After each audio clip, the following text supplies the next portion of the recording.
ආයුබෝවන් ක්‍රිකට් වලට ආදරය කරන ඔබ සියලුම දෙනාට මේ දිනවලදී ක්‍රිකට් පිටියේ ICC විසින් සංවිධානය කරනු ලබන කාන්තා එක්දින ලෝක කුසලානයේ ක්‍රියාත්මක වෙමින් පවතිනවා. ඉතින් එහි තරඟ කිහිපයක්ද ශ්‍රී ලංකාවේ කොළඹ ආර් ප්‍රේමදාස ක්‍රීඩාංගණයේදී පැවැත්වීමට කටයුතු සූදානම් කොට තිබෙනවා. ඉතින් ඊයේ දිනේදී කවුරුත් කතාබහට ලක් වූ තරඟාවලියේ තරඟයක් බවට පත් වූ ඉන්දු පාකිස්තාන තරඟයේ පැවැත්වුණා. ඉතින් මෙම තරඟයේදී සුපුරුදු පරිදි මෙවර ආසියානු කුසලානයේදී පැන නගුණු අතරද නොදීමේ සිදුවීම ඒ ආකාරයෙන්ම පවත්වාගෙන යාමට කණ්ඩායම් දෙකම කටයුතු කරන්නේ තරඟයේ කිසිදු අවස්ථාවකදී ඔවුන් අතට දීමක් සිදු නොකරමින් ඉතින් එහිදී කාසියවාසී දිනාගෙන පළමුවෙන් පන්දුවට පහර දුන් ඉන්දියානු කණ්ඩායම තමන්ට නියමිත පන්දුවර 50දී සියලුම දෙනා දැවී ලකුණු 247ක් වාර්තා කරගන්නවා.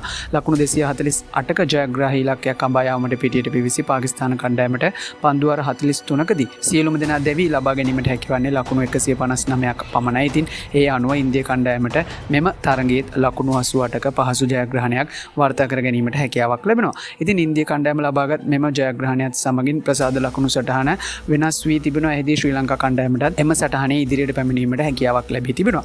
එහිදී තමා මුහුණ දුන් තරඟ දෙකෙන් තරඟ දෙකම ජයග්‍රහණය කරමින් ප්‍රසාද ලකුණු 4ක් සමගින් ඉන්දිය කාන්තා කණ්ඩායම මෙවර තරඟාවලියේ පළමුවන ස්ථානය වාර්තා කරගනිද්දී තමා මුහුණ දුන් තරඟ දෙකෙන් එක් තරඟයක් ජයග්‍රහණය කරමින් එක් තරඟයක් ජය පෙරදුමෙන් තොරව නිම කරගැනීමෙන් ඕස්ට්‍රේලියානු කණ්ඩායම එම සටහනේ දෙවැනි ස්ථානයට පත්වීමට සමත් වී තිබෙනවා.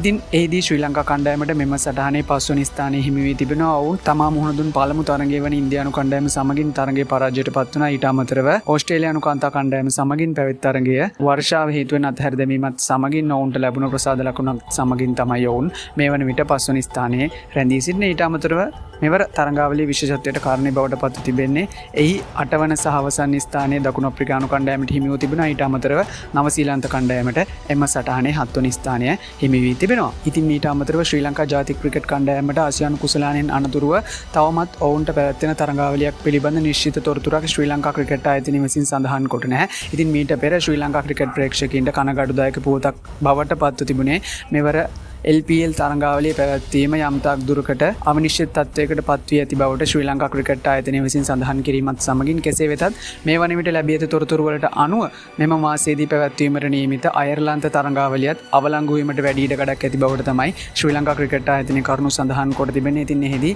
ඉදිරියේදී පැවැත්වීමට නියමිත පාකිස්තානයේ සමගින් තරඟාවලිය නිශ්චිතව ක්‍රීඩා කරන බවට ඔවුන් වැඩිදුරටත් කරුණු දක්වමින් සඳහන් කොට තිබෙනවා. එහිදී පාකිස්තාන කණ්ඩායම සමගින් එක් දින තරඟාවලියක් සහ 20 තරඟාවලියක් ක්‍රීඩා කිරීමට නියමිත වී තිබෙන්නේ නොවැම්බර් මාසයේ 11 වනදා සිට ඒ පාකිස්තානයේදී. ඉතින් ඊට පෙර අයර්ලන්ත කණ්ඩායම සමගින් ශ්‍රී ලංකාවේදී එක් දින තරඟ 3ක සහ 20 තරඟ 3ක තරඟාවලියක් ක්‍රීඩා කිරීමට කටයුතු සූදානම් කොට තිබුණා. ඒ පිළිබඳ ICC විසින් නිකුත් කළ ක්‍රීඩා දින දර්ශනයේ සඳහන් වී තිබුණා. තවමත් ඒ පිළිබඳ කිසිදු නිශ්චිත තොරතුරක් ශ්‍රී ලංකා ක්‍රිකට් ආයතනය විසින් ප්‍රේක්ෂකයින්ට ලබා දී නැහැ. ඔවුන් ලබා දී ඇති එකම තොරතුරු බවට පත් තිබෙන්නේ බොහෝ දුරට මෙම තරඟාවලියත් අවලංගු වීමට හැකියාවක් ඇති බවට.